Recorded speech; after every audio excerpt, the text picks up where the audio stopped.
Tell me if you've ever been in this situation before. You're like 17 years old, you want to get your first car because you're tired of driving around your mom's Elantra.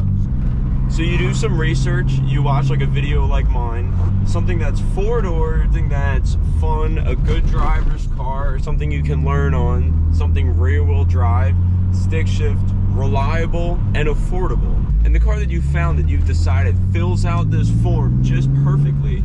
It happens to be the third generation of 3 Series, the BMW e36, which I must say is the best car ever made.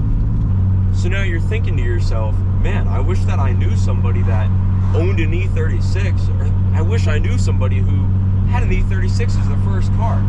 Oh my God, look at me. My first car was an e36. This is also the only car I've ever owned. So today I'm going to tell you guys what it's like to own an e36 as your first car. Also, what it's like to own an e36 as your only car. And you want to be like me, a certified homosexual, a certified e36 owner, do a bunch of random bullshit to it that makes it a lot less practical to drive every day. You decide to do it anyway. Because why? I don't fucking know. Today, we are going to talk about what it's like to own an e36 as your first car, as your only car, if it's a good decision, and if I could go back to when I was 17 looking for my first car, if I would buy another one. Right, so clearly I'm driving my fucking e36 right now. I got the window down, I don't know if you can see, but it's at an angle. You can get used to that if you have an e36, if they end up going down at all. I have owned an e36 since I was 17 years old. I'm 20 years old now. This is the only car I've ever owned. And I was in a similar situation as you probably are right now.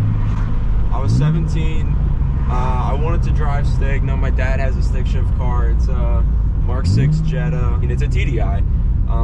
And I learned how to drive stick on that, but I was like, I want like a more driver's car, even though that's like kind of corny to say. I want something that I can, you know, purchase on my own with the own money that I make, build on my own at my own pace, and do cool stuff with. So now here you are in the same boots that I was in, and I just want to give you some advice. Personally, I've always said that the e36 has to probably be the world's greatest first car.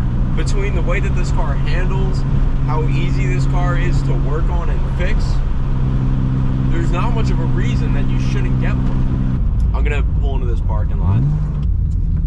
Here, we're gonna make a turn. All right, this seems like a better spot. Thinking to yourself, is the e36 a good first car? And like I said, yes, it's the best first car you can possibly own. This car will teach you not only how to fix a car, not only how to be a mechanic, whether you want to or not. It's going to teach you how to finance your money correctly so you can survive a week, while at the same time buying all these specific tools that you only have to use one time that cost like $80, but also spend all your time trying to fix the damn thing. You're gonna have to become a mechanic, whether you want to or not. You may not have to go to the extent that I did. I'm trying to turn myself into an automotive technician, and that's what I do now for work, for a living, is I just fix cars. It's been established that the e36 is 100% your best option for a vehicle purchase at the ripe age of 17 years old, when you don't really have a lot of money, but you have a shitload of free time. When I was 17 years old, I had a job as a diesel technician, apprentice, learning the shop, whatever, blah, blah, blah. Saving all my money. I didn't really do too much shit, just kind of hung around until I was able to save up enough money to buy an e36, but not spend my whole life savings on it. Because that's important. When you're 17, you don't want to buy an e36 and spend all your money that you have saved up, because you're going to need to use that money to fix the e36, because it's not going to work. So anyway, there I was 17 years old, just bought an e36, but I wanted to make sure I was getting myself a really clean example of an e36. I wanted this thing to be pristine, like untouched, gonna be reliable. I'll just drive it every day, no issues, won't have to fix anything. So I found this car right here. But I got an email on my phone as I'm working, and it says, yo dog, like, we just reduced the price on that e36. Come pick the fuck up. And I was like, okay, sure.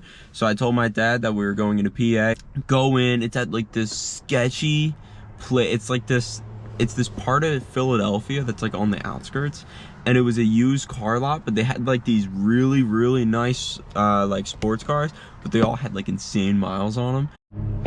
A tip that I want to give you though is when you go to buy this car, please negotiate, because I never did before. Now I'm like a good negotiator, but at that time, like, I never really bought anything expensive before, and I never negotiated anything before.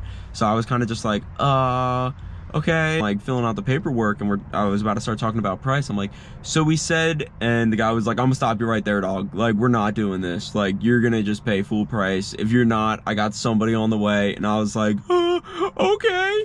But I mean, like, he was just taking advantage of me because I was a kid. Lesson learned. Like, start my car up, and I'm like, this is it, man. I'm an E36 owner. Like, who the fuck wants me? Nobody's gonna want you if you have an E36. Driving it home, oh my gosh, drives like a dream. And I noticed that it's not really getting up to temp. Like, it's staying at like, and it should be like, so it's like, and I was like, okay, whatever, probably thermostat. So second day of ownership, did a thermostat. And I was like, wow, this is great. Like, what a great car. Teaching me how to fucking work on cars already. Fast forward 2 weeks of me being like the coolest E36 owner in the world, and it's leaking coolant everywhere. I'm like, okay. The things that are gonna break on this car, as long as you make sure that you don't have a head gasket issue, and you know, like any sort of knocking issue, any Vanos rattle, you're gonna be okay. Because everything that's on it that's gonna break, you are gonna be able to fix yourself. Because no one's gonna buy an E36 not wanting to fix a car. Like, if you want an E36, you're the type of person that's gonna fix the car. You know what I'm saying? So the things that are gonna break, it's gonna be like the smaller things, like the cooling system. Now that's easy. That's an easy full rebuild. The power steering is gonna blow up. The clutch fan is gonna launch itself through your hood. And then you're gonna get the E36, or really any old BMW birthmarks that they all have on the hood. And you're gonna do an E-fan conversion. You're gonna learn to wire that yourself. There's no way around it. Like, this car is gonna teach you how to build your car. The fact that you're paying for it yourself, and the fact that you're putting your own time into it, is why you're gonna keep it for a long time. Unless if you're just like a TikTok kid that's like, oh, E36s look cool, I'm gonna buy one. And then you're gonna put it on fucking Model 5s or something, and then you're gonna hate it, and then you're gonna sell it in like 2 months. The E36 is gonna get you exactly where you need to go. As long as you know what has to be done, and you listen to what your car is saying, and you like take the signs that it's giving you, and you do something about it, it's not gonna just leave you stranded on the side of the road. So when you start taking shortcuts, when you wanna put the car on racelands, and you wanna just dump it on the ground, and you're gonna stop taking care of it, that's when things are gonna start breaking. That's when you're gonna be the guy that asks your girl to prom, and when you go to pick her up in your cool ass fucking E36 and you're driving down the road, your subframe's gonna fall off because you decided to skip over the reinforcements. Those are important reinforcements to do when you want to start getting serious about the car. As you own the car longer, you're going to start to mature. You're going to get off the reps. You're going to get off the racelands. You're going to stop doing all the racer things, and you're going to start taking the car seriously. And that's why this car is another great platform, because it allows you to be cheap and dumb and 17. But at the same time, it also allows you to mature. It allows you to buy racelands. It allows you to take those racelands, throw them in the trash, and order yourself some Broadways and wait that 5 weeks as your car just sits in your mom's driveway, it's in your parents' driveway with no suspension on jack stands for months. And then you're gonna like teach all these bad bitches how to drive stick in your car, and then you're gonna be putting a clutch in it, and then you're gonna realize, oh my god, I can drop a clutch in an E36 in like 40 minutes. And you're gonna go with that mindset into every other job you do and get fucked, because you can't drop a trans in 40 minutes on any other car. Well, I mean, you can, but I mean, like, you're not going to be able to do like Carrie's Lancer that needs a transmission. You can't drop that in 40 minutes, but the E36 gives you the confidence that you can. The E36 is such a great car that I am now 20 years old, and it's still the only car I own, and it's the only car I'm okay owning. I don't need to buy like a Camry or something to get me around, because that's what the E36 does, and it looks great doing it. You're asking yourself, should I get an E36 for my first car? Yeah, and you shouldn't even think twice about it. You should go on Marketplace and look for one and just buy it and don't look back. Don't hesitate to text me on Instagram at SteveScottTom. I'll answer any question. Leave it in the comments. I'll answer all the questions in there. I'll make videos on some of the questions if they're more in depth. I'm cool with that. That's what's up. I love the feedback. I love to hear what you guys think. For the rest of this video, I'll just be driving the e36. Anyway, guys, I appreciate everybody who stuck around this long. It really means a lot. If you guys didn't know me already, I'm SteveScottTom. I look forward to getting to know you guys a lot better. I look forward for you guys to get to know who I am better, to get to see the BMW more. And if there's any specific videos you guys want to see about an e36 or about anything, leave it in the comments. Thank you all so much for watching, and I'll see you guys in the next video. Peace.